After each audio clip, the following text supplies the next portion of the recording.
this season, I'm doing it myself for the first time, so it's pretty exciting and also not knowing whether I will make it or not lah. But thank God, 54 pregnant is a good number.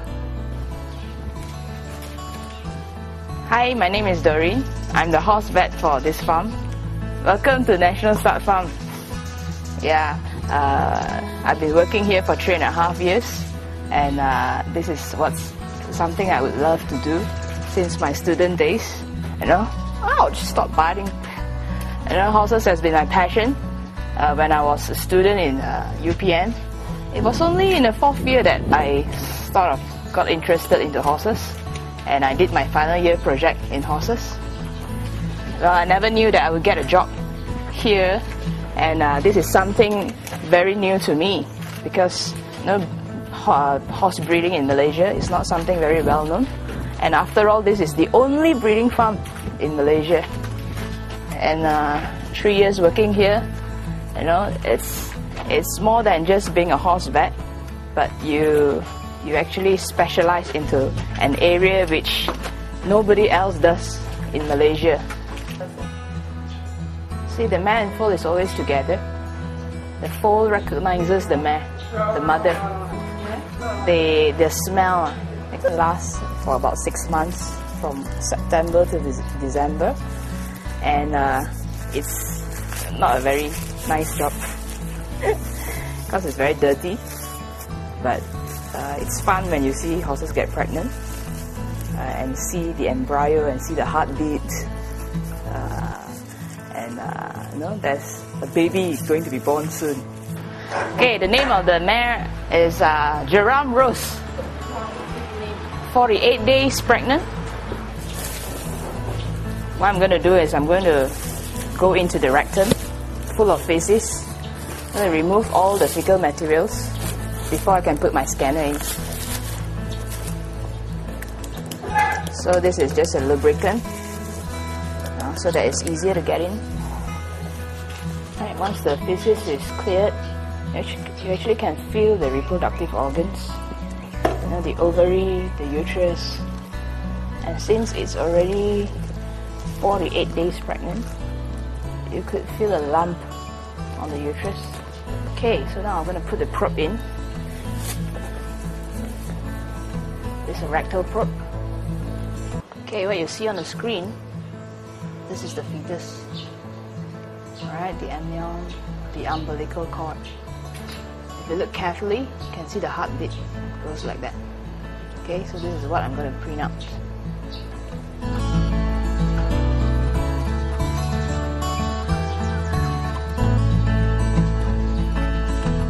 It started with open wound, I don't know how he got it, maybe in the paddock. So I actually put a tube inside so that the whole wound closed, and I have to flush daily until the infection subsides. So as any other doctors, one thing, the happy part, there's also the sad part, and even with horses, it's difficult when they are sick and they end up dying. So, first time as a vet working in the stud farm, doing a post-mortem of a horse, it's like a carpentry job. And I get to get my gadgets, my tools, my parang, and I don't have a post-mortem table for you to put a horse on. You just do it on the floor. And cutting up a horse, it's a tough job, a really, really tough job. And number of deaths. I remember the first time having, I think it's one of the horse that died due to twisted guards.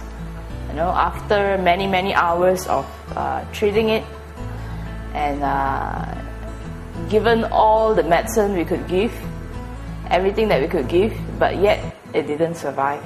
And it was sad because you spend all night not having your sleep, and yet you didn't manage to save the horse.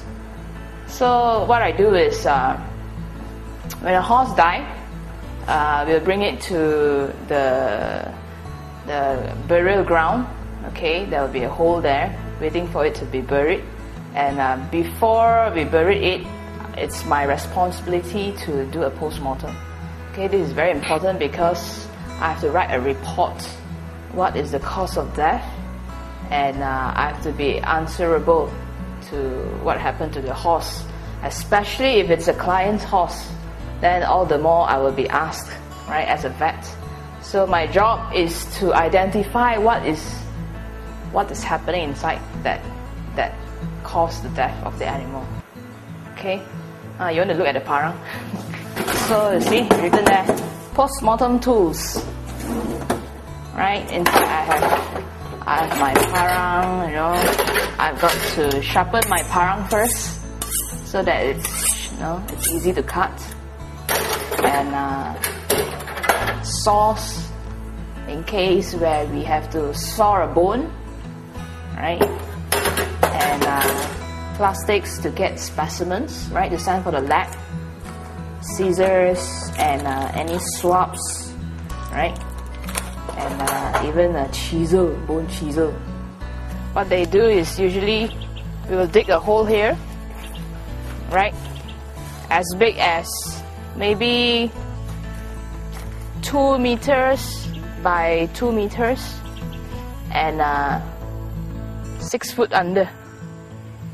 Okay, and then I'll just do the post-mortem right beside the hole, so it's easier to just push the carcass into the hole once I'm done. Okay, and there'll be a lot of flies and very stinky, but it's my job. Right?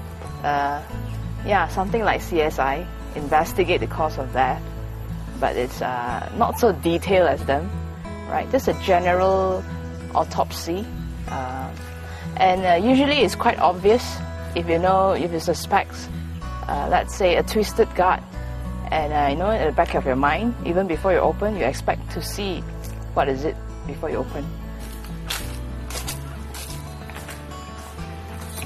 Hi. So this is my day's work. 5 o'clock, unless there is emergency cases. Well, it's the coolest thing of being a resident vet in a stud farm.